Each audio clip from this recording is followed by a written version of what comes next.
Olá, pessoal. Eu sou o professor Tiago Lucena, sou professor de Ciência, Tecnologia e Sociedade, e este é o canal Geração Selfie. A partir de hoje, nós vamos começar uma série dentro do nosso canal chamada Ensinos Remotos. Isso faz parte de um projeto no qual eu vou conversar com uma série de educadores e profissionais de educação e também alguns alunos que têm vivido desde o ano de 2020 a experiência do ensino remoto. E vou partilhar com vocês, e a ideia é trazer experiências que estão nos extremos, desde profissionais e estudantes que viveram a experiência de uma maneira um pouco mais confortável do ponto de vista de possuir desde sempre uma estrutura de acesso à rede, de acesso aos materiais, etc., até também outras experiências nas quais os professores e os próprios alunos e a família, a escola como um todo, teve que se reinventar absolutamente para conseguir seguir mantendo as aulas como estavam programadas dentro das possibilidades.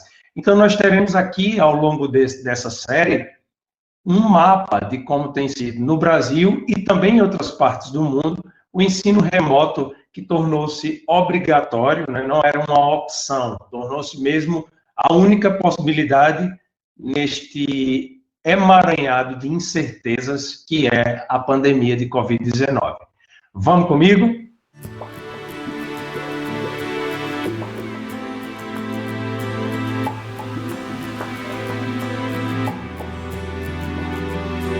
E para começar essa nossa série, eu vou hoje conversar com uma amiga que já foi minha colega de trabalho durante um tempo, a pedagoga Verônica Souza. E ela vai expor para a gente uma dessas tantas experiências heróicas do ensino remoto. Vamos prestar atenção e sejam bem-vindos à nossa série Ensinos Remotos. Olá, Verônica, seja bem-vinda ao nosso projeto. Tudo bem contigo? Tudo bem. Obrigado pelo convite para participar do projeto. E vamos lá, né? Que bom. Verônica, então, como nós havíamos combinado previamente, teríamos mais ou menos o que poderíamos chamar aqui de 3 blocos para a gente conversar, né? O primeiro deles, eu queria que você expusesse, trouxesse para as pessoas que estão nos acompanhando, mas eu primeiro situar a gente, de uma forma geral, o perfil da escola, dessa experiência que você vai trazer para a gente. O perfil mais ou menos socioeconômico, de acesso, como é o acesso dos alunos à internet, mais ou menos o número de quantos alunos. Você pode dizer a sua maneira como é mais ou menos esse perfil dessa experiência que você quer partilhar hoje conosco. Bom, eu atuo como coordenadora pedagógica numa escola pública localizada na zona urbana, certo? Ela dispõe de 20 funcionários, sendo 9 professores, e atende 203 alunos, né, de famílias de baixa renda, de extrema baixa renda, segundo o IBGE, famílias de classe D e E. Né? E o maior desafio enfrentado pela escola durante essa pandemia foi justamente pensar como, né, executar as aulas remotas para esse perfil. Né? Nós temos apenas 18% dos alunos, né, e suas famílias disponibilizam de um computador, notebook com internet. 77% apenas do smartphone com internet móvel e bem limitado, né, a internet. E 5% não tinha acesso a nenhum desses recursos.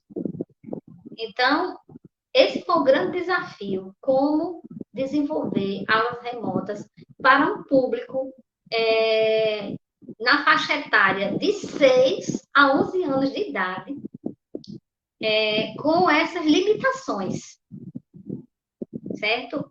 Esse foi o grande desafio. Agora, o ponto positivo, né, foi que a escola enfrentou esse desafio, né, dialogou, né, democraticamente com toda a comunidade, pensando na melhor forma de atender esses alunos, de forma que fosse possível atender a todos. Né? A gente não podia só atender os 16%, não podia deixar de lado os 5% que não tinha acesso. Então, tinha que pensar uma forma de atender a todos. Então, tendo em vista esse cenário tão desafiador, Verônica, porque tem parte que realmente não tinha acesso nenhum, como você acaba de nos dizer. E os que tinham também eram acesso, no geral, um pouco limitado. Como foi que vocês fizeram? Como é que vocês deram conta? Como é que veio essa criatividade, além de consultar as famílias, a comunidade, como é que vocês operaram? Fizemos, decidimos fazer atividades impressas, fazer impressão de atividades, né? E mensalmente convocar as famílias, né, de forma ordenada, de forma planejada, para que eles viessem receber essas atividades na escola, essas atividades impressas. Então, essas atividades faziam parte roteiro, listas de exercício, roteiro de atividade para ser desenvolvida no livro didático e também empréstimos de livros, né, que desenvolvemos o nosso projeto em cima de literatura. Então, eles levavam os livros literários como empréstimo, com um roteiro, né, para fazer essa leitura. E assim, todos os meses havia um bloco de atividade, um livro literário diferente para a família colaborar com esse processo em casa, certo? E para fazer a interação, só não restava mesmo o aplicativo de mensagem, o famoso WhatsApp. Pronto. Esse foi criado grupos, cada professor criou um grupo da sua turma, e nesse grupo ele fazia, às vezes, interação de vídeo, chamada com o aluno, mas normalmente não funcionava dessa forma, porque algumas famílias só disponibilizavam um celular com o pai, o responsável pela família, e quando ele ia trabalhar, ele levava esse celular. Então, tudo tinha que ser gravado, porque à noite, quando o pai chegava, ela queria passar isso para o aluno. Então, todos esses detalhes tinham que ser pensados. Então, a professora gravava, certo? Algumas vezes, tivesse dúvida, à noite, teve casos de professor ter que atender à noite, o horário dele era pela manhã, mas o pai não entendeu alguma coisa do vídeo e chegou em casa naquele horário. Então, ele deixava a mensagem solicitando. Então, a interação todinha da aula foi feita pelo aplicativo de mensagem, dessa forma. E fizemos o primeiro mês como uma experiência. Achávamos que não iria dar certo. Estávamos assim, aquela preocupação, isso não vai dar certo, vai, mas deu certo. Né? Os pais, em sua grande maioria, participavam, diziam mesmo, não posso fazer atividade pela manhã, mas quando chegar à noite eu vou fazer. E chegava junto com as atividades. E como, para acompanhar melhor esse processo, a gente fez um protocolo com lista de assinatura, o pai recebia a atividade, assinava quem recebeu, no mês seguinte ele vinha, entregava a anterior, assinava quem entregou, e já assinava outra lista de recebido do mês seguinte. Da mesma forma, porque a gente estava entregando também os livros didáticos, né? Os livros literários, que fazia parte do acervo da escola, e a gente tinha que ter esse protocolo de entrega e devolução desses livros. E funcionou o ano todinho dessa forma. Certo? E aí, Verônica, eu fico realmente muito impressionado com essa experiência, mas para além dessas primeiras dificuldades que você relatou, quais foram os pontos?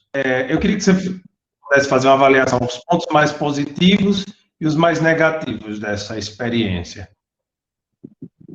Olha, o ponto positivo foi a aceitação, tanto dos discentes, como dos docentes, como da família, certo? Que todos perceberam que se isso não fosse feito, essa pandemia ia se alongar mais, ia prejudicar mais a aprendizagem dos alunos. Então, todos eles deram a mão, todos eles fizeram a sua parte, todos eles colaboraram da melhor maneira possível. Então, eu vejo isso como um lado positivo, certo?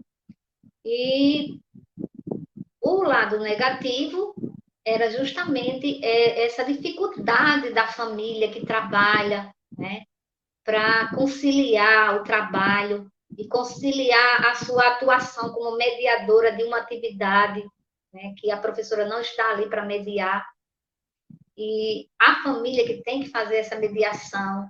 E muitas famílias já trabalhavam o dia todo, chegavam em casa cansado, né? E a criança ainda não tinha nem assistido o vídeo, porque o celular estava com a família, né, lá no trabalho. Então, quando chegava à noite, às vezes até a criança já estava cansada à noite. Mas ela, era o momento que ela tinha para assistir os vídeos, ouvir a explicação do professor e fazer a atividade, e ele fazia. Então, isso é um ponto negativo. E a diferença entre as aulas remotas, elas acontecem até na própria escola, né? Até com os mesmos alunos da sala de aula. Enquanto aquele aluno tem um aluno que tem um computador em casa, com acesso à internet, e a sua família tem alguém pela manhã, no seu horário de aula, para assistir a live com o professor, né, no momento da aula, e participar ativamente daquele momento, tem outro da mesma turma que não tem essa possibilidade. Então, ele vai assistir gravado à noite, quando a família chega do trabalho. Então, esse é o ponto negativo, certo?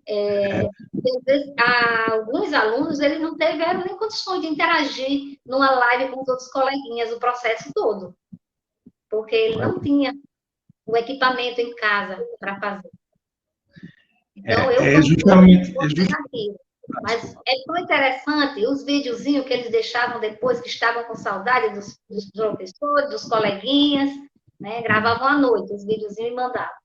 Fico pensando também, Verônica, ainda sobre isso dos pontos negativos, né? Se trata de uma experiência em uma cidade, não é uma capital, né? É uma cidade Não é uma de capital. menor porte. Eu fico imaginando essas cidades maiores do Brasil, de qualquer parte do mundo, dentro dessas limitações, em que, sei lá, não tem horário dos pais se encontrarem com os filhos por causa daquelas jornadas de trabalho, dos deslocamentos, né?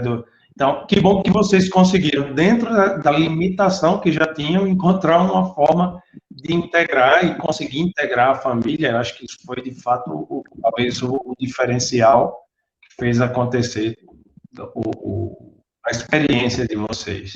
E, então, o nosso terceiro ponto, digamos assim, para abordar aqui nessa nossa conversa com a pedagoga Verônica Souza, é saber, Verônica, na condição de profissional da educação, você que já tem uma experiência nessa área, se você pudesse fazer agora uma reflexão a respeito do ensino remoto, o que isso pode acarretar na aprendizagem, na vida dos nossos jovens, crianças e jovens daqui para frente, como é que você pensaria isso?